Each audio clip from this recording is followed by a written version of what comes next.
Hello बच्चा, good morning. स्वागत है आपको मेरे यूट्यूब चैनल माँ शांति एजुकेशन में। बच्चा, हम लोग इससे पहले फिजिक्स का दर्पण सूत्र देख चुके थे। अवतल दर्पण से सिद्ध करने के लिए हम लोग बहुत ही अच्छा तरीका से देखे थे।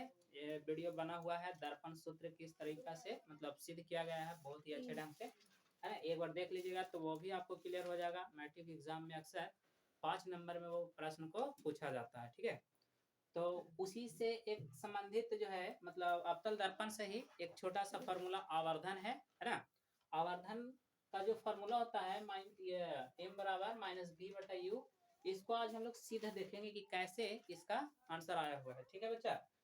तो बिना समय बिताए हुए, बिना देर किए हुए हम लोग अपने टॉपिक पे आते हैं। पहले देख लेते, उसके बाद और कुछ बातें किया जाएगा बाद में।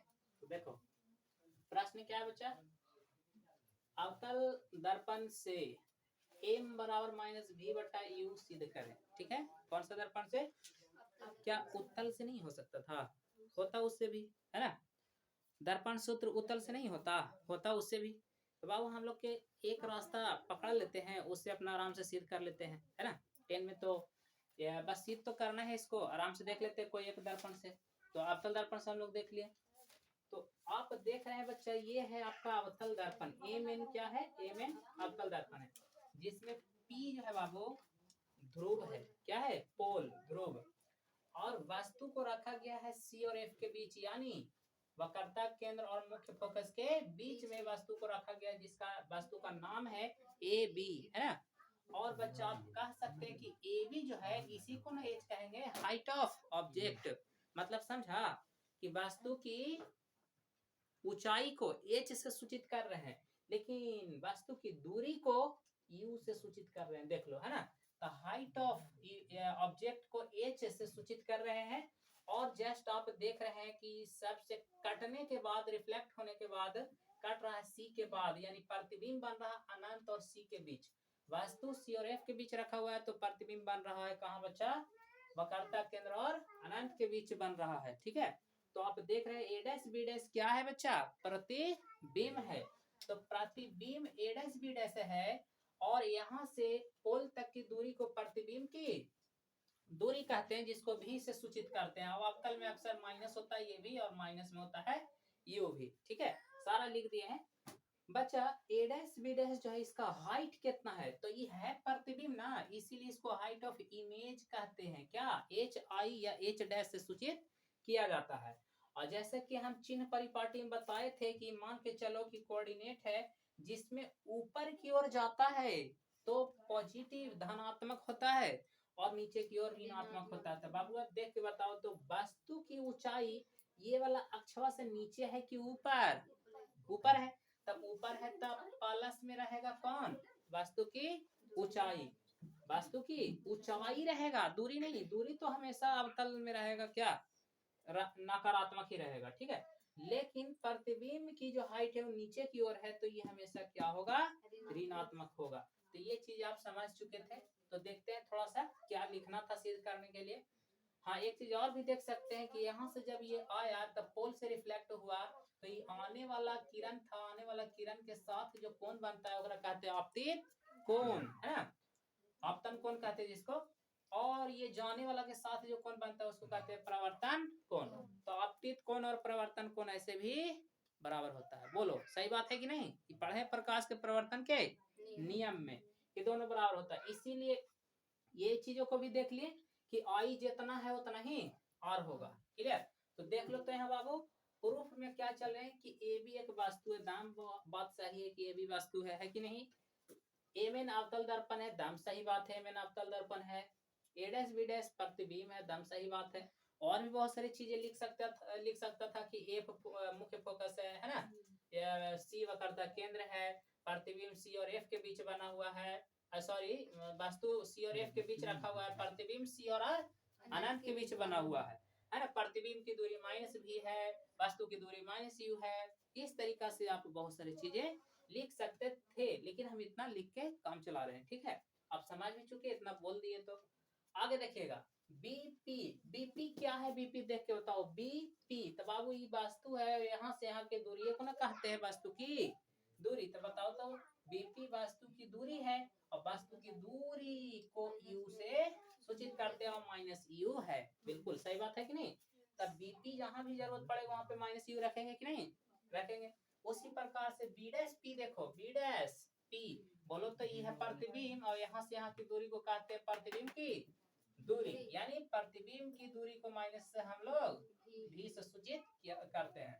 उसी प्रकार आगे देख लीजिए, ए बी वास्तु की क्या है? ऊंचाई है। देखो तो ए बी वास्तु की ऊंचाई है, और है ऊपर की ओर ना, इसीलिए है प्लस में एच हाइट, ठीक है वास्तु का। और ए डैश बी डैश देख लो, ए डैश बी डैश नीचे की ओर है, और यह है प्रतिबिंब, इसीलिए इसको कहेंगे प्रतिबिंब की ऊंचाई, और ये नीचे की ओर है इसीलिए ऋणात्मक होगा, तो माइनस एच डैश होगा। बोलो कोई दिक्कत है? फिगर से एकदम समझ में आ रहा है कि नहीं? उसके आगे आप कुछ नहीं करना है, आप कुछ त्रिभुज से रिलेशन लगा करके सिद्ध कर देना है। त्रिभुज एपीबी खोजो, कहाँ है? ए पी बी, यही ना है एपीबी, ए पी बी खोजो। देखो समकोण त्रिभुज वो है एपीबी, ई वाला कोण है जितना ही ये कोण है कि नहीं? तब उसी प्रकार से एपीबी और त्रिभुज ए डैश पी बी डैश, ए डैश पी बी डैश देख लो, ई बड़ा का दम यहाँ से यहाँ जाओ, यहाँ से यहाँ आ जाओ, दम एकरे जैसा है कि नहीं? ई छोटा है, ई वाला तनी बड़ा है कि नहीं? और ई वाला जितना उतना ही, ई तक एक कोण तो ऐसा ही बराबर हो गया। और देखो यहाँ पे 90 डिग्री बनेगा बाबू, तो यहाँ भी तो 90 बनेगा, तो दो को तो बराबर हो गया। तो यहाँ लिख भी दिए हैं एपीबी खोजो, ए पी बी यानी आई वाला बराबर है कौन? B dash P A dash. देखो B dash P A dash मतलब ई वाला कौन के बात हो रहा है?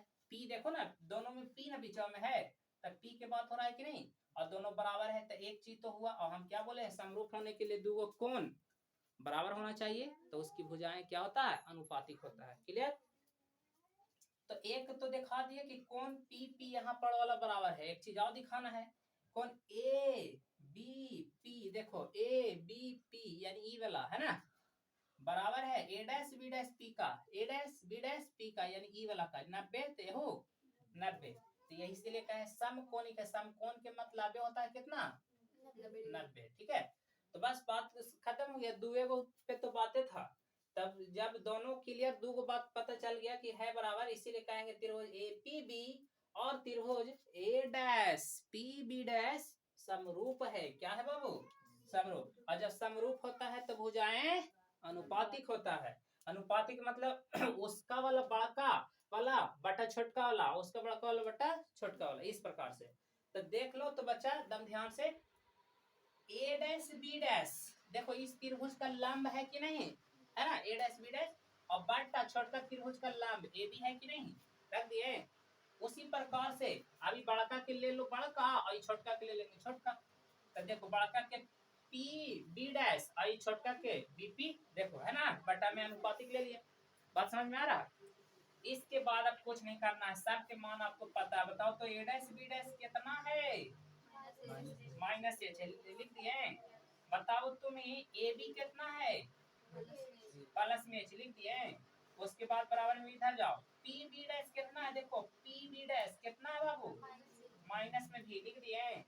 उसके बाद कितना? पी बी कितना है? माइनस में लिख दिए। बिल्कुल लिखा गया। ई माइनस से माइनस कट गया तो इधर तो प्लस में हो गया है, लेकिन इधर तो माइनस में था। लेकिन बच्चा तुम बता सकता है कि एच डैश बटा एच कितना के बराबर होता है? एम के बराबर। और आगे माइनस था तो माइनस एम बराबर, इधर प्लस में भी बटा यू।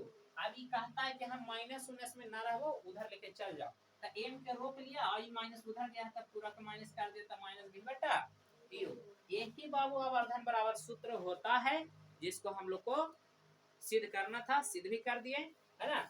और इस पे हम लोग न्यूमेरिकल को देखेंगे कैसे बनता है। ओके, तो इस पे वास्तु की दिया हुआ रहेगा हाइट, प्रतिबिंब का हाइट पूछेगा, या प्रतिबिंब की हाइट दिया हुआ रहेगा और वास्तु का पूछा जाएगा। क्लियर? तो उम्मीद है कि समझ में आया होगा, है ना? तो इस पे न्यूमेरिकल वगैरह देखेंगे, तो आई होप आप लोग समझे होंगे। आज के लिए रहने देते बच्चा, टाटा बाय बाय।